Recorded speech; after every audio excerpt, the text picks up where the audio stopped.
हाँ जी, next topic is how to find domain of the function. तो देखो, डोमेन के बारे में हमने जनरल बात तो कर ही ली थी जब हमने फंक्शन को इंट्रोड्यूस करा था डे 1 पे। रियल फंक्शन पढ़ने के बाद हमने बताया था कि मीनिंग होता क्या एक्चुअली डोमेन का, कि set of those allowed values of x for which the function is defined या for which y will be real, कि ऐसा इनपुट जिसके आने से वाई जो आने वाला है वो रियल आए तो वो अलाउड है, अदरवाइज वो नहीं है। तो उन सबका सेट होता है डोमेन। मोटे मोटे तौर पे हमने एक दो बात भी कर ली थी, जैसे डिनोमिनेटर में जीरो नहीं आना चाहिए, रूट के अंदर पॉजिटिव नहीं आना चाहिए और नेगेटिव नहीं आना चाहिए। फिर हमने कुछ स्टैंडर्ड फंक्शंस पढ़े, उनको याद रखा जो आपको याद रखने हैं। जैसे log x है, तो log x के अंदर जो बेस है a वो 0 से बड़ा होता है, बेस जो है वो 1 नहीं हो सकता, आर्ग्यूमेंट 0 से बड़ा होता है, e की पावर x का डोमेन r होता है, साइन कोस का डोमेन r होता है, टेन कॉट के जो डोमेन है 10 में ऑड मल्टीपल ऑफ, क्या हो गया, हाँ जी, हेलो, सॉरी सर, गलती से ऑन लगा था। कुचर पुचर सी बंद करो, माइक ऑफ करो अपना, ठीक है। नाउ जैसे स्टैंडर्ड फंक्शन हमने पढ़ लिए 10 के अंदर, जैसे आपको पता है odd multiple of pi by 2 पे डोमेन में नहीं आते पॉइंट्स, बिकॉज डिनोमिनेटर 0 हो जाएगा, कोट में एन पाई नहीं आ सकता। ऐसे स्टैंडर्ड फंक्शंस सभी हमने ध्यान रखे हैं, उनके डोमेन हमें याद होने चाहिए, बिकॉज उसी से उन्हीं चीज़ों को अप्लाई करके तो हम फंक्शंस के डोमेन निकाले करेंगे। तो वो तो हमें पॉइंट्स ध्यान रखने ही रखने हैं।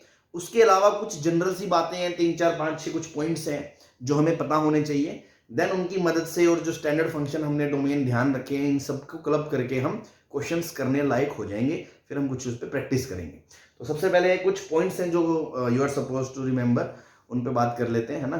तो हेडिंग डालें, rules to find domain of the function. Actually कोई सच कोई थ्योरम या वो नहीं है, मतलब एक जनरल थंब रूल्स है कि हाँ यार ऐसी ऐसी चीजों का आप ध्यान रखें तो इजीली हम क्वेश्चंस कर पाएंगे ना। तो रूल्स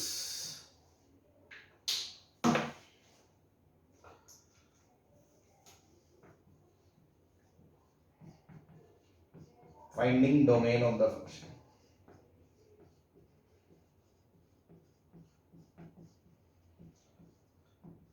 कुल मिला के आप ये कह सकते हो कि बेसिकली अब चैप्टर अपना शुरू हो चुका है। डोमेन चैप्टर कई दिनों से चल रहा है, बट जो ग्राफिकल जो नॉलेज या जो एडिशनल बातें आपको पता होनी चाहिए थी वो मैंने सारी कवर अप कर दी है। नाउ एक, हाँ भाई, टॉपिक वाइज टॉपिक शुरू हो गया, डोमेन, ग्राफ, रेंज, फिर वन वन मैनी वन से धीरे धीरे हम सब टॉपिक्स आगे पढ़ते रहेंगे। तो ग्राफ की पूरी कमांड आपको होनी चाहिए, सारी आपको नॉलेज दे दी गई है। नाउ हम स्टार्ट करेंगे कि हाँ चलो अब डोमेन वगैरह जो जानते तो हैं हम क्या होता है, कैसे निकालना है। तो जैसे सबसे पहला पॉइंट, बहुत ही इंपॉर्टेंट पॉइंट है, इसको पता नहीं क्यों बच्चे लाइटली ले लेते हैं, बस आप तो ये ध्यान रखें मोटे मोटे तौर पे, जैसा क्वेश्चन में एक्सप्रेशन दे दिया ना, क्वेश्चन में एक फोटो देगा ना आपको कि एफ एक्स बराबर फलाना फलाना फलाना है, इसका डोमेन बताओ, तो जैसा वो दिया है ना उसको वैसा ही रखना है। आपको कोई भी उसमें तोड़ मरोड़ नहीं करनी है, ठीक है ना। कि जैसे मान लो कुछ हमने मल्टीप्लाई कर दिया या कुछ काट दिया, ऐसा कुछ भी हमें नहीं करना है, जैसा है वैसा ही उसको यूज करना है। तो उसको कुछ भी मैनिपुलेट या कोई भी उसको सिंप्लीफाई नहीं करना है, अदरवाइज आपके आंसर गलत आ सकता है। तो जैसा है उसको एज इट इज वैसा यूज करें, ठीक है जी। तो फर्स्ट पॉइंट इज कि फॉर फाइंड द डोमेन या टू फाइंड द डोमेन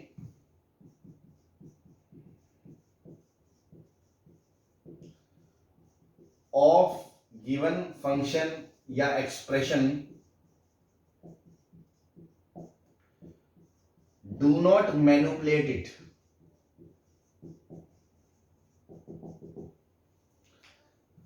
ठीक है ना, हिंदी में लिख लें, कोई छेड़खानी ना करें।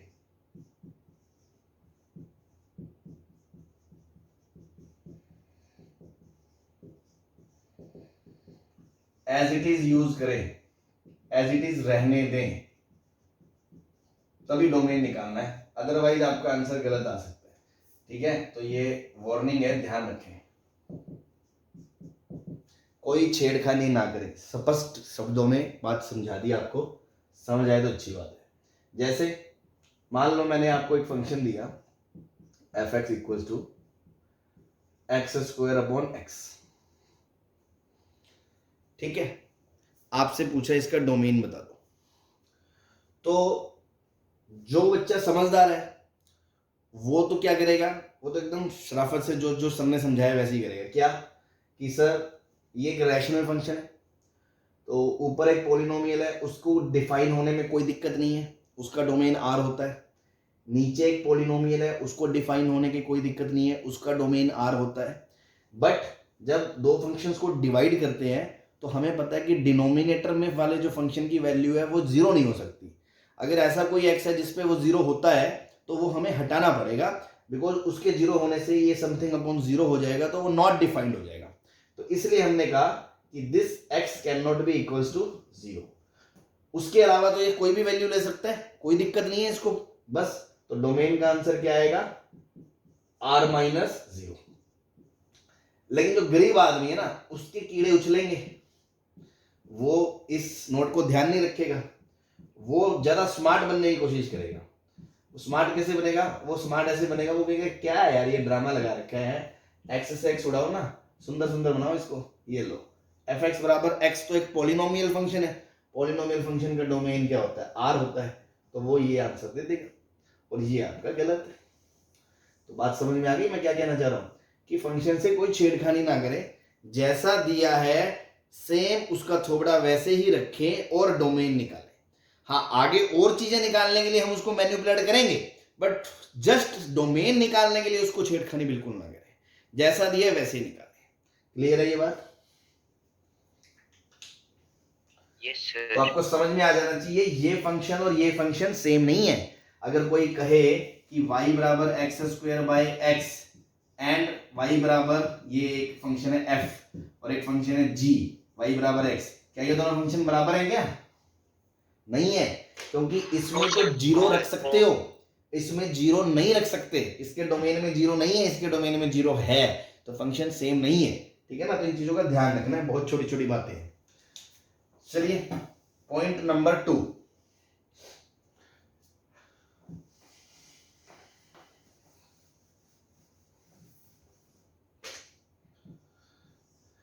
कभी भी आपको 1/f(x) का डोमेन निकालना हो तो आप दो चीजें हमेशा ध्यान रखेंगे अपने आप से, अपनी अंतरात्मा से। आप क्या पूछेंगे कि एक तो ऑब्वियसली f(x) डिफाइन होना चाहिए, f(x) शुड बी डिफाइंड,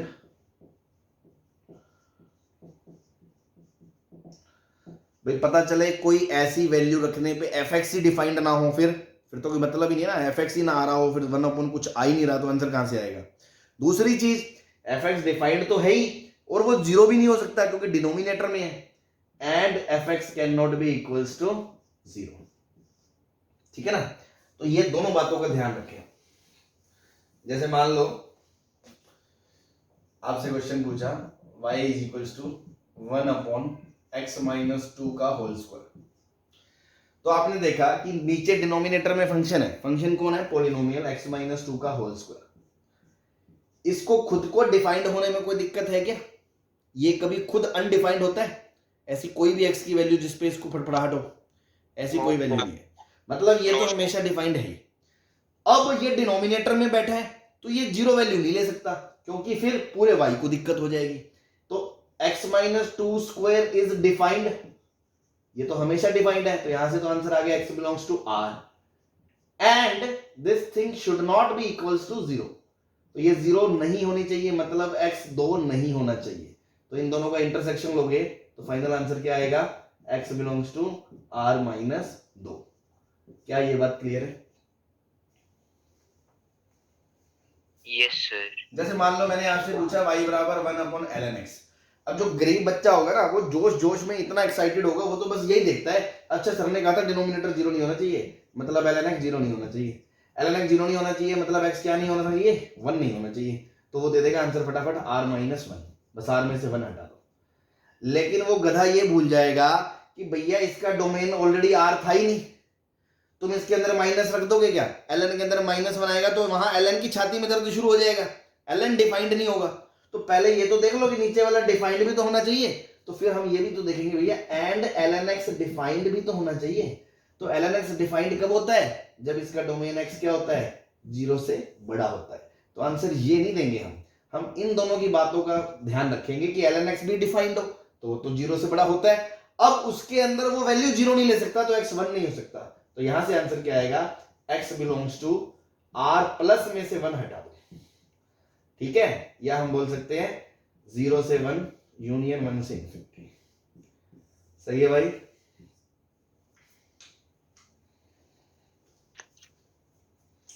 बोलो भाई। Yes sir. ठीक है, तो इस तरह से ध्यान रखें, फंक्शन खुद डिफाइंड भी होना चाहिए, उसमें कोई भी ऐसा पार्ट नहीं होना चाहिए जो खुद डिफाइंड ना हो। दूसरी बात, डिनोमिनेटर में कोई चीज है तो वो 0 नहीं होनी चाहिए। बेसिक से चलेंगे।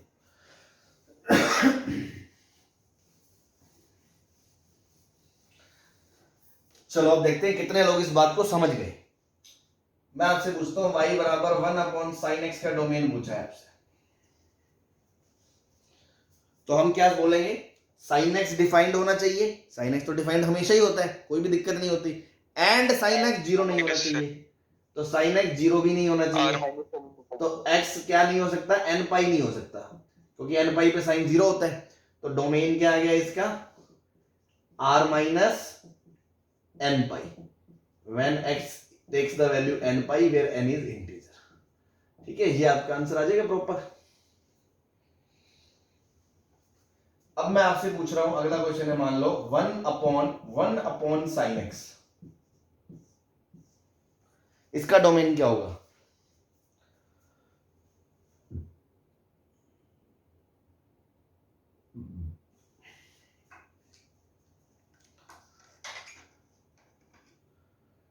सर सेम ही होगा सर। चलो देख लेते हैं। बेसिक से देखो कि 1 समथिंग है, तो पहली बात तो 1/sin x should be defined, and 1/sin x should not be equals to 0। तो पहले तो एक बात बताओ, 1 समथिंग कभी भी 0 हो सकता है क्या भाई? a/b में 0 कब होगा, जब ऊपर वाला न्यूमरेटर 0 होगा। 1 समथिंग कभी भी 0 हो सकता है? No sir. तो यहां से तो कोई मतलब ही नहीं है। दूसरी चीज, 1/sin x डिफाइंड होना चाहिए। तो ये डिफाइंड कब होगा, जब इसको नए फंक्शन की तरह देखो कि इसके डिनोमिनेटर में sin x है, वो डिफाइंड होना चाहिए, एंड वो 0 नहीं होना चाहिए। तो sin x तो डिफाइंड है ही, बट वो 0 भी नहीं होना चाहिए। तो sin x defined and sin x should not equal to 0। तो यहां से तो x बिलोंग्स टू r आएगा ही, और यहां से आएगा x not equal to n पाई। तो फाइनल आंसर क्या आएगा, x belongs to r minus n pi ही आएगा। बात क्लियर है?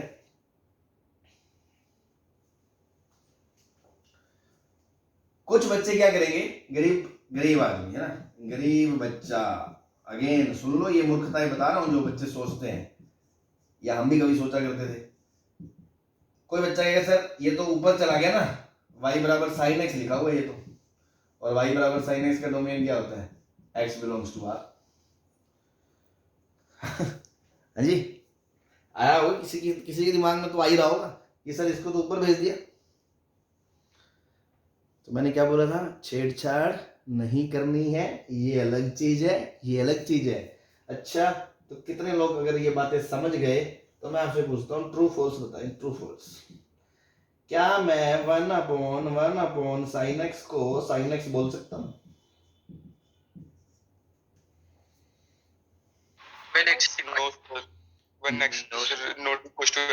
नहीं बोल सकते, क्योंकि ये डोमेन r है और इसका डोमेन r माइनस n पाई है। हाँ, तो अगर ये सीधा दिया है तो आप आंसर दोगे फॉल्स, लेकिन अगर ये दिया है कि 4x belongs to r minus n पाई, तो इसका आंसर क्या आएगा, ट्रू। क्या ये बात समझ में आ गई आपको?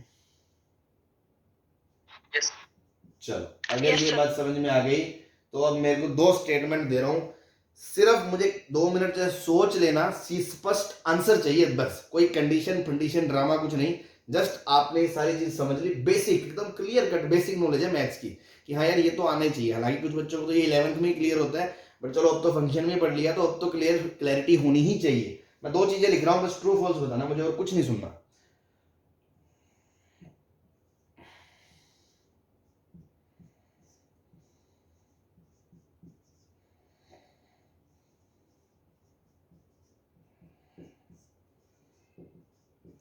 है ना, 10वीं लेवल पे तो आप ज्यादा बातें सोचते नहीं हो, वहां तो आपको मोटा मोटा सब सही चलता है। अब आपके सामने 2 चीजें लिखी हैं, 2 स्टेटमेंट हैं, दोनों ट्रू हैं, दोनों फॉल्स है, कौन सा ट्रू है कौन सा फॉल्स है? First true second false sir. तुम्हारा आंसर है फर्स्ट ट्रू है सेकंड फॉल्स है। और कोई आंसर? सर सेम आंसर है सर मेरा। सेम आंसर है। और कोई आंसर?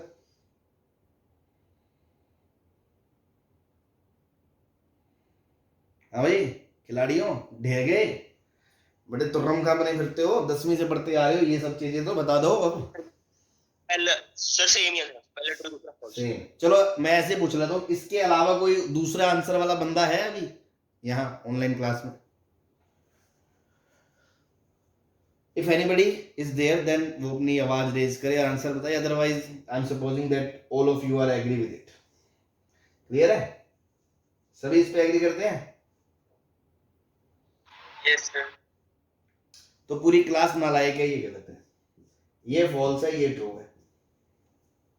अब सोच लो तुम कि तुम्हें कितनी मैथ्स आती है, कितना बेसिक तुम्हें नॉलेज आती है। अभी तुम्हारे सामने सारी चीजें लिखी हुई हैं, फिर भी तुम गलती कर रहे हो। चलो आ जाओ भाई, इसका डोमेन कितना है? Sir R R sir. और इसका डोमेन निकालोगे तो आप क्या सोचोगे कि डिनोमिनेटर में कोसेक है वो डिफाइन होना चाहिए और कोसेक जीरो नहीं होना चाहिए। तो कोसेक जीरो तो कभी होता ही नहीं है, क्योंकि उसकी रेंज -∞ से -1 यूनियन 1 से इन्फिनिटी है।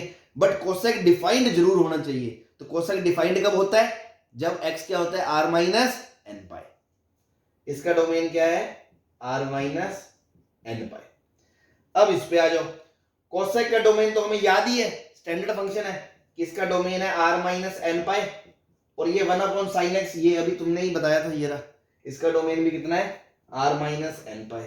तो ये दोनों तो सेम डोमेन के हैं, ये अलग अलग हैं, तो ये तो बराबर है, ये बराबर नहीं है। तो ये फॉल्स है, ये ट्रू है। तुम कुछ भी कह रहे हो। और ये तो बेसिक डेफिनेशन होती है। अब आपको समझ में आ गया? जब आपने 11th में ट्रिगो पढ़ी थी 10वीं में पहली बार, तो कोसेक को कैसे इंट्रोड्यूस किया जाता है आपको? कोसेक बराबर 1/sin। तो ये तो इसकी डेफिनेशन है कि कोसेक बराबर 1/sin होता है हमेशा, जब जब भी डिफाइन होता है। ऑब्वियस सी बात है भाई, इनका डोमेन क्या है? दोनों का ही r माइनस एन पाई है, तो r माइनस एन पाई में ही डिफाइन होगा। लेकिन जब जब भी डिफाइन होता है ये दोनों बराबर होते हैं, ये दोनों हमेशा बराबर नहीं होते हैं क्योंकि पाई पे ये तो जीरो होगा और ये 1/नॉट डिफाइंड होगा। 1/नॉट डिफाइंड कुछ नहीं होता है, ठीक है? यस।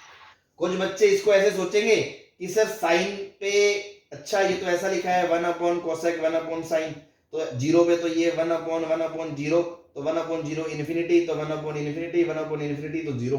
तो उन मूर्खों ने तो दो गलतियां कर दी। पहली बात 1/0 इन्फिनिटी नहीं होता, और फिर दूसरी बात 1/इन्फिनिटी कुछ नहीं होता, तुम उसको जीरो बोल रहे हो। समझ में आ रही है भाई? छोटी छोटी और बहुत बारीकी वाली बातें हैं फंक्शन की नॉलेज की, कि इसका डोमेन अलग है, इसका डोमेन अलग है।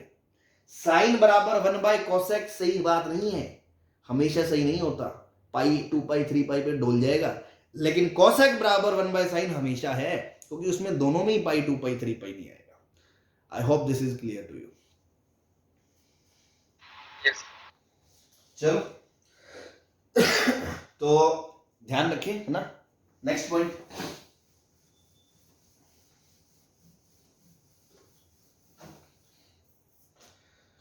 Point number 3। जैसे मैंने पहले भी बताया, बट फिर भी चलो, रूट के अंदर fx हो, या रेडिकल में पावर यहां 4 हो, या यहां पे पावर 6 हो, तो जब पावर 1/2 1/4 1/6 होती है, याद है ना? x की पावर 1/2n वाले ग्राफ बताए थे, उन सबका डोमेन क्या होता था? 0 से इन्फिनिटी होता था, नेगेटिव नंबर नहीं आता था उसमें। यस। तो इन सब के लिए क्या होना चाहिए? fx should define and fx should be greater than equals to 0। लेकिन अगर यही पावर इसकी रेडिकल 1/3 आ जाए, 1/5 आ जाए, तो उसके ग्राफ में तो मैंने बताया था ना डोमेन r होता है। याद करो, ऐसा ग्राफ होता है, बताया था आपको, ऐसा डोमेन r होता है। तो रूट की वजह से यहां कोई दिक्कत नहीं है, बस fx डिफाइन होना चाहिए। तो इसके आंसर में सिर्फ और सिर्फ हम क्या करेंगे? fx should be defined. ठीक है? तो जैसे कोई छोटे छोटे एग्जांपल को देख लें।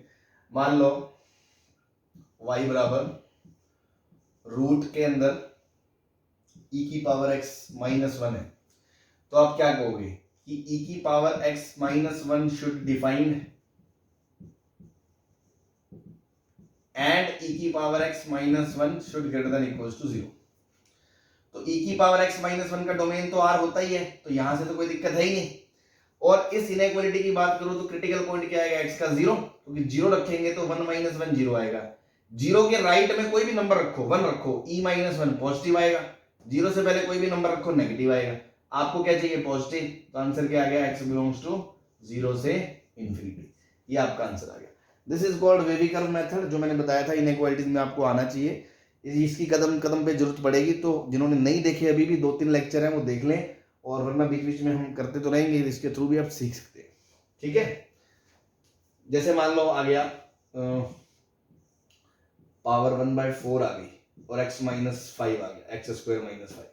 तो पावर 1/4 है तो x² -5 तो हमेशा ही डिफाइंड है, बट x² -5 को 0 या 0 से भी बड़ा होना पड़ेगा। तो आंसर क्या आएगा, x बिलोंग्स टू -∞ से -√5 यूनियन √5 से इंफिनिटी।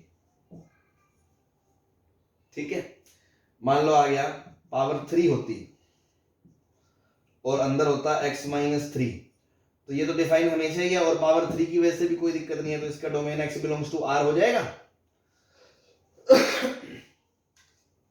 हाँ जी, Yes, sir. ये पावर 1/3 के अंदर तो 0 पॉजिटिव नेगेटिव सब नंबर अलाउड है, तो रूट की वजह से तो कोई दिक्कत है ही नहीं, रेडिकल की वजह से। अब अंदर वाला जो फंक्शन है वो उसका डोमेन भी r है, तो कोई दिक्कत नहीं है। बस मान लो ऐसा होता ln x की पावर 1/5 हो जाता, तो हम क्या बोलते कि ये 1/5 की वजह से तो कोई दिक्कत है ही नहीं ना, ln x अंदर पॉजिटिव नेगेटिव 0 कुछ भी हो सकता है, but ln x should be defined, तो ln x को तो डिफाइंड होना ही पड़ेगा। तो ln x को डिफाइंड होने के लिए ln x अगर डिफाइंड है तो x 0 से बड़ा होना चाहिए, बस सीधा आंसर यही आएगा। लेकिन सपोज पावर 1/4 होती, पावर 1/4 होती, तो हम क्या बोलते, ln x तो डिफाइंड होना ही चाहिए, बट ln x 0 से बड़ा भी होना चाहिए, 0 या 0 से बड़ा।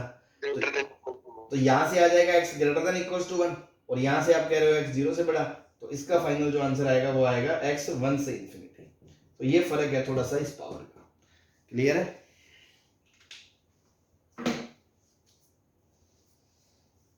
हाँ जी, Yes, sir. ठीक है, तो ये चीजें ध्यान रखें। चलो,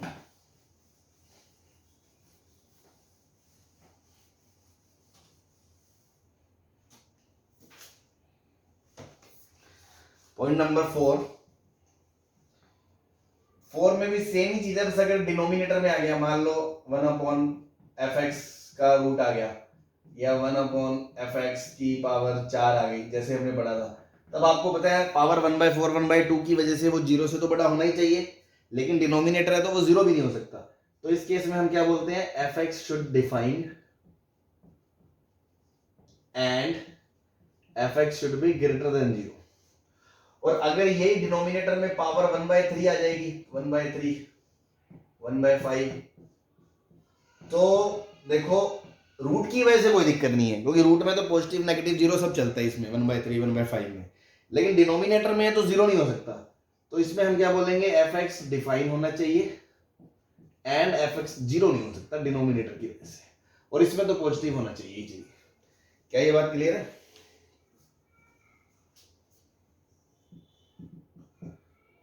जैसे मान लो 1/x² - 5x + 6 रूट है, ये आ गया, तो हमने क्या बोला, x² - 5x + 6 डिफाइन तो होना ही चाहिए, एंड x² - 5x + 6 0 से बड़ा भी होना चाहिए, क्योंकि रूट की वजह से वो नेगेटिव भी नहीं हो सकता, 0 भी नहीं हो सकता।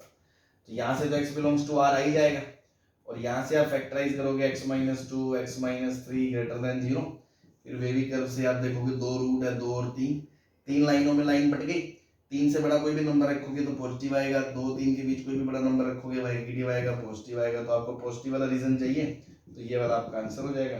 तो आंसर आ जाएगा x belongs to -∞ to union 3 से इंफिनिटी।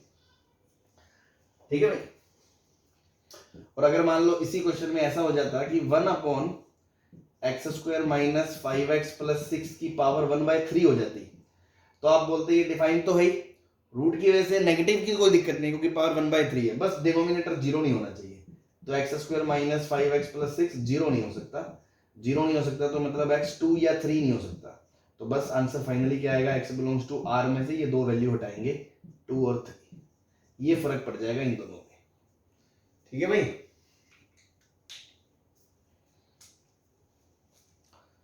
हाँ जी यस सर। ठीक है ना। तो ये तो फर्क रहेगा ही अब दोनों में, क्योंकि उसका डोमेन अलग है इसका डोमेन अलग है, तो आपको उस हिसाब से चलना पड़ेगा। और यही अगर जो नीचे फंक्शन है वो खुद भी अगर किसी जगह डिफाइन नहीं है तो वो वाली वैल्यू भी नहीं आ सकती, है ना। तो बस ये सारी चीजें आपको देखनी पड़ती है। कुल मिला के अपने आंख कान नाक सब मतलब ऐसे खुला रहना चाहिए, एकदम ऐसे दिमाग चलता रहना चाहिए कि यार ये चीज लफड़ा तो नहीं कर रही, ये चीज लफड़ा तो नहीं, ये नहीं कि बस मोटे मोटे तौर पे रट लिया और कर दिया। हर एक चीज आपको देखनी पड़ेगी कि कोई भी चीज अनडिफाइंड या कुछ अनरियल नहीं आना चाहिए। ठीक है ना। चलो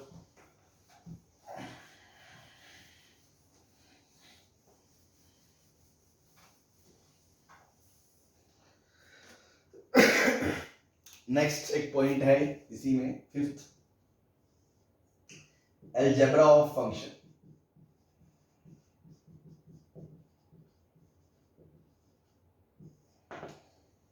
ठीक है। अलजेब्रा ऑफ फंक्शन का मतलब अगेन मैंने बताया था आपको, जैसे हमने मैट्रिक्स पढ़ी तो मैट्रिक्स की अलजेब्रा पढ़ी थी, सेट पढ़ा था सेट की अलजेब्रा, ऐसी फंक्शन पढ़ रहे हैं तो फंक्शन को कैसे जोड़ा जाता है, घटाया जाता है, सब्ट्रैक्ट किया जाता है, मल्टीप्लाई किया जाता है, डिवाइड किया जाता है, this is called the algebra of function.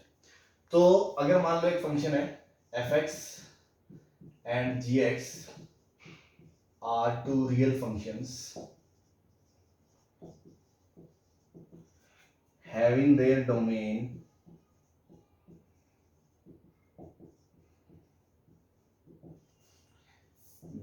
of f and domain of g respectively। ठीक है, ऐसा है। तो हम क्या फंक्शन डिफाइन कर सकते हैं, सपोज कोई बच्चा कहे कि सर f प्लस जी का होल x, मतलब एक फंक्शन है f प्लस जी एक्स, तो इसका क्या मतलब होता है, सिंपली अलग अलग फंक्शन को जोड़ दो एफ एक्स प्लस जी एक्स को, तो इसका मतलब होता है कि ये किसके बराबर है, एफ एक्स प्लस जी एक्स के बराबर है। ठीक है, इसको बोलते हैं एडिशन ऑफ फंक्शन। लेकिन दिक्कत क्या है, आप एक बात सोचो, सपोज x बराबर 1 है ना, 1 वो f के डोमेन में है पर g के डोमेन में नहीं है, तो यहां से जब x की जगह 1 रखोगे तो f ऑफ 1 का तो आंसर आ जाएगा क्योंकि उसके डोमेन में है। क्या g ऑफ 1 का आंसर आएगा? No sir. तो जब इसका आंसर आएगा और उसमें जब कुछ जोड़ रहे हो वो है ही नहीं, तो क्या ओवरऑल फंक्शन में 1 आ सकता है फिर? नहीं सर, नहीं आएगा। तो अल्टीमेटली ये सीखा हमने कि अगर f प्लस जी हमने डिफाइन कर दिया ना, तो जो नया फंक्शन आएगा f प्लस जी एक्स, उसका जो डोमेन होगा वो इन दोनों का इंटरसेक्शन होगा, क्योंकि एक भी वैल्यू अगर एक में है दूसरे में नहीं है तो वो जुड़े ही नहीं सकती, आंसर ही नहीं आएगा। तो इस चीज का जो फंक्शन का जो डोमेन ऑफ f प्लस जी होता है ना, वो होता है domain of f intersection of domain of g, ये होता है डोमेन। बस ये फर्क पड़ता है कि दो फंक्शन को अगर हमने जोड़ दिया तो इसका डोमेन अलग से निकाल लिया, इसका डोमेन अलग से निकाल लिया और दोनों को इंटरसेक्शन कर दिया तो वो होल फंक्शन का डोमेन आ जाएगा। क्लियर है?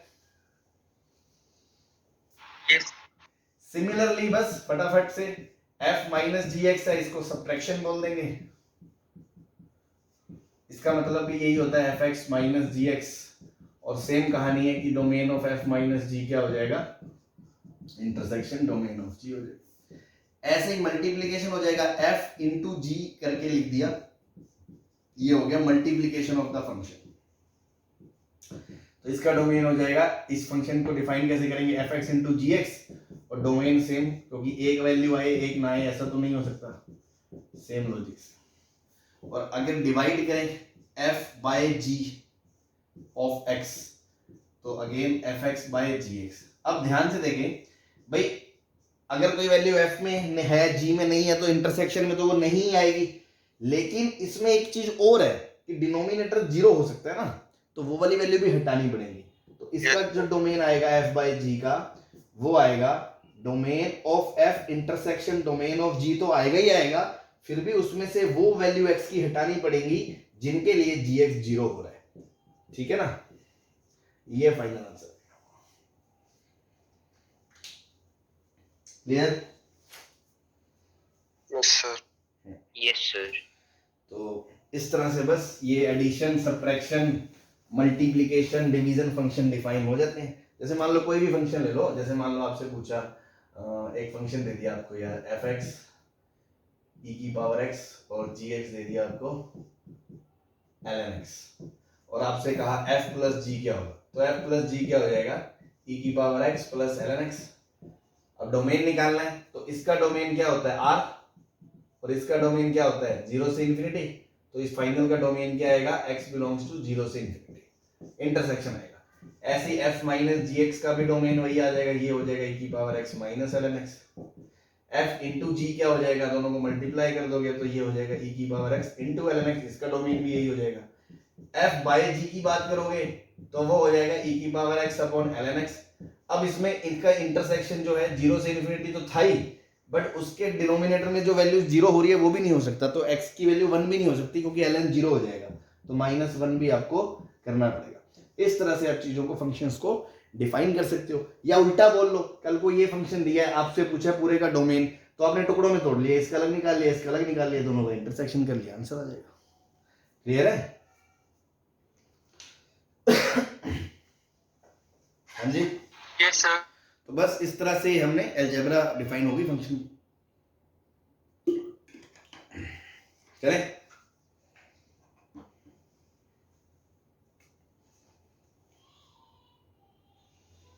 ठीक है भाई, बता दें?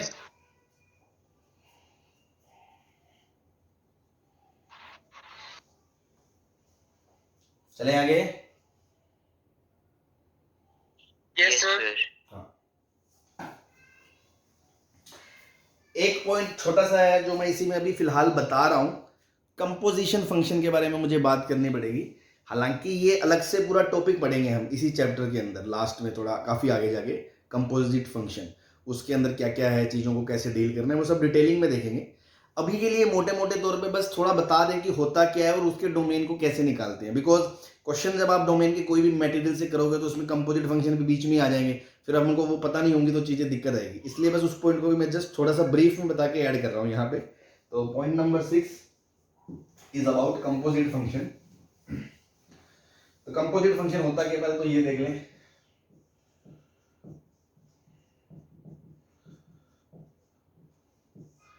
डोमेन ऑफ कंपोजिट फंक्शन है पॉइंट, है ना। तो पहले तो कंपोजिट समझे है क्या। जैसे मान लो एक फंक्शन है f(x), ये आपको मैंने दे दिया sin x, ठीक है, और एक फंक्शन मैंने आपको दे दिया gx, ये दे दिया आपको √x, ठीक है। अब कंपोजिट का पहले तो लिखने का तरीका समझे, जैसे ऐसे लिखते हैं फोग x। हाँ भाई, क्या चल रहा है, फोग चल रहा है ना, वैसे वाली बात है। तो फोग का मतलब क्या होता है, f के अंदर क्या है g, f के अंदर क्या है g। तो आप तो देसी भाषा में ये समझें कि f जो फंक्शन था, f में x की जगह क्या रख दिया, gx। सिंपल सी बात है, इसका क्या मतलब है, f में x की जगह क्या रख दिया, gx पुट कर दिया, बस आपका काम हो गया। अभी ये मोटे तौर पे ये बता रहा हूं, डोमेन निकालने की बात बताएंगे, बस बाकी डिटेलिंग में आगे बात करेंगे। तो आपका f क्या है, sin x, sin x में x की जगह आपने क्या रख दिया, √x, तो ये आपका फोग बन गया। कौन सा फंक्शन बन गया, फोग x बन गया। ऐसे अगर मैं आपसे पूछूं गोफ x मतलब g में x की जगह f रख दो, तो g है √x और x की जगह क्या रख दिया, f, sin x बन गया। ऐसी f ऑफ f पूछा जा सकता है, मतलब f में x की जगह f रख दो, ऑफ, तो f में sin में x की जगह fx रख दिया, sin ऑफ sin x बन गया। और ऐसे g ऑफ g भी डिफाइन किया जा सकता है, तो मतलब रूट में x की जगह रूट रख दिया तो √x। इस तरह से ये कंपोजिट फंक्शंस ऐसे डिफाइन होते हैं। ये बस आपको थोड़ा ध्यान रखना है कि ये मतलब होता है इसका। क्या ये बात क्लियर है? Yes sir. दूसरी चीज, इसको मल्टीप्लीकेशन फंक्शन से कंफ्यूज मत होना, वो अलग चीज थी। f इंटू जी लिखना अलग चीज थी, उसका मतलब तो था sine X into root X, वो एक अलग चीज थी। इसमें f में x की जगह g पुट कर दिया, तो ये अलग है वो अलग है। क्लियर है? ठीक है। Now yes sir. डोमेन की बात करते हैं। डोमेन ऑफ कंपोजिट के लिए एक छोटा सा थंब रूल बता देता हूं मैं आपको, वो काम आ सकता है आपके। बाहर से अंदर, बाहर से अंदर, है ना। इसका क्या मतलब है कि कभी भी कंपोजिट फंक्शन होगा तो वो 2 या 3 या ऐसे 4 फंक्शन से मिलके बना होगा। जैसे इसके अंदर f में g रख दिया, फिर g के अंदर x की जगह h रख दिया, तो ऐसा भी तो हो सकता है ना। मान लो मैंने कहा कि एक नया फंक्शन है h, वो है आपका x प्लस 3। तो अगर मैं आपसे पूछूं f of g of h, तो इसका क्या मतलब है? f में x की जगह g, तो साइन में x की जगह g, तो रूट x। अब g में x की जगह h, तो x की जगह x प्लस 3। तो ऐसे 3 या 4 फंक्शन का भी तो कंपोजिशन हो सकता है। फोग ऑफ h, ठीक है ना। तो ऐसे फंक्शंस के डोमेन के लिए हमेशा क्या करें, जैसे मान लो ये है ना, तो सबसे पहले क्या करें, बाहर वाले फंक्शन f से पूछे कि भाई तुझे क्या दिक्कत है, तू क्या चाहता है कि तेरे अंदर जो इनपुट आना चाहिए वो कहां से कहां तक आना चाहिए। अगर उसने कोई कंडीशन लगा दी तो g पे वो कंडीशन लग जाएगी कि g वहां से वहां तक होना चाहिए। फिर g से पूछे कि तुझे कहां से कहां तक होना चाहिए तेरे लिए x, और उनका इंटरसेक्शन ले ले, आपका आंसर आ जाएगा। और अगर मान लो f को कोई दिक्कत नहीं है, f का मेरा तो इनपुट रियल नंबर है, कुछ भी हो सकता है, फिर अंदर वाले से पूछ लें। इस तरह से हम चीजों को डील करें तो हम डोमेन निकाल सकते हैं। जैसे इस केस में बात करें, जैसे मान लो ये फंक्शन था fog X, sine of root X था, साइन ऑफ रूट एक्स था। मैंने आपसे पूछा कि पहले f से पूछा, पहले f मतलब सॉरी ये साइन ऑफ रूट एक्स, तो पहले बाहर वाला फंक्शन कौन है? साइन। मैंने साइन से पूछा कि तेरे अंदर तुझे कोई इनपुट चाहिए तो उसके लिए कोई कंस्ट्रेंट चाहिए क्या? वो कह रहा ना भाई मुझे कोई दिक्कत नहीं है, मेरे अंदर तो खुली छूट है, कुछ मर्जी आ जाए, x बिलोंग्स टू r है मेरा डोमेन। तो हमने कहा ठीक है चल छोड़, आगे जाते हैं। साइन से जाके फिर हम आगे गए, फिर हमने कहा रूट एक्स से पूछा तुझे क्या दिक्कत है, वो कह रहा है मेरे अंदर तो x 0 से बड़ा होना चाहिए। तो बस इसका डोमेन क्या आ गया, x 0 या 0 से बड़ा आ गया कि नहीं आ गया? हाँ जी बोलो। Yes sir. और अगर मैं गोफ से बात करूं, गोफ की बात करूं, तो वो क्या था? रूट साइन एक्स था। अब पहले इसमें बाहर कौन फंक्शन है? जी। जी कौन है? रूट। तो रूट से मैं क्या पूछूंगा कि भाई तुझे क्या चाहिए, तेरे लिए कंस्ट्रेंट क्या है? वो कहेगा मेरे अंदर जो फंक्शन आना चाहिए वो 0 से बड़ा होना चाहिए, तभी मैं डिफाइंड होता हूं। तो हमने कहा कि पहली कंडीशन तो क्या लग गई, साइन एक्स 0 या 0 से बड़ा होना चाहिए। एंड फिर अंदर वाले पे गए, एफ पे, साइन के पास, भाई तुझे क्या दिक्कत है? वो कह रहा है मुझे कोई दिक्कत नहीं है, तो एक्स बिलोंग्स टू आर। तो इन दोनों का इंटरसेक्शन क्या आएगा? Sine X greater than equal to 0। तो sine X greater than equal to 0 तो अभी ग्राफ से बताया ही हमने, तो सिर्फ ऊपर ऊपर वाले ग्राफ आएंगे, ऊपर ऊपर वाले टोपे। तो इसका सॉल्यूशन तो अभी हमने इनइक्वालिटी से करना सीखा था। प्रिंसिपल में एक रेंज लिख लिया 0 से पाई, और उसके बाद उसमें 2n पाई जोड़ दिया, ये इसका यूनियन करके लिख दोगे तो गोफ का सॉल्यूशन आ जाएगा। सही है? हाँ जी। यस। तो कंपोजिट फंक्शंस में क्या करना है, पहले बाहर वाले से पूछे, उससे कोई कंस्ट्रेंट आता है तो वो अंदर पे लगाएं, उससे आता है तो वो अंदर पे लगाएं, इस तरह सारी चीजों को डील करते जाएं, और जिस पे नहीं है उसको भूल के फिर अंदर वाले पे जाएं। तो ऐसे करके अगर डील करेंगे तो इजीली हम क्वेश्चंस के डोमेन को इजीली क्रैक कर पाएंगे, कोई दिक्कत नहीं आएगी। बस इतने डोमेन निकालने के लिए कंपोजिट बताया अभी, बाकी डिटेलिंग बाद में करेंगे। जैसे मान लो छोटा सा क्वेश्चन आ गया, e की पावर में साइन के अंदर ln के अंदर रूट एक्स माइनस 3 आ गया, इसका डोमेन बताओ। सबसे पहले पूछूंगा e से, e को कोई दिक्कत है नहीं, फिर मैं पूछूंगा साइन से, साइन को कोई दिक्कत है नहीं, फिर मैं पूछूंगा ln से, ln के क्या मेरे अंदर तो 0 से बड़ा होना चाहिए, तो x माइनस 3 जो था वो 0 से बड़ा होना चाहिए। एंड मैं पूछूंगा रूट से, रूट के क्या मेरे अंदर भी 0 से बड़ा होना चाहिए, तो x माइनस 3 0 या 0 से बड़ा होना चाहिए। तो यहां से आ गया x 3 से बड़ा, तो बस इन दोनों का इंटरसेक्शन लोगे तो आंसर क्या आएगा, x बिलोंग्स टू 3 से इंफिनिटी। ये इस पूरे का डोमेन आ जाएगा। इस तरह से इनको डील करते हैं। क्लियर है? ठीक है, तो this is all about some key points जो हमें ध्यान रखने हैं। तो अभी सारे फंक्शंस की जो हमने एनालिसिस करी है, जो स्टैंडर्ड ध्यान रखे हैं वो सब ध्यान रखें, प्लस ये पॉइंट्स ध्यान रखें। देन आफ्टर हम डोमेन निकालना में हमें कोई दिक्कत नहीं आएगी। तो इस पर प्रैक्टिस जो है वो हम कल करेंगे नेक्स्ट क्वेश्चन नेक्स्ट क्लास में, तो फिर आपको समझ में आ जाएगा किस तरह से हम डोमेन इजीली निकाल सकते हैं। तो ये सारे पॉइंट्स को ध्यान रखें। ओके, आज के लिए टाटा बाय बाय।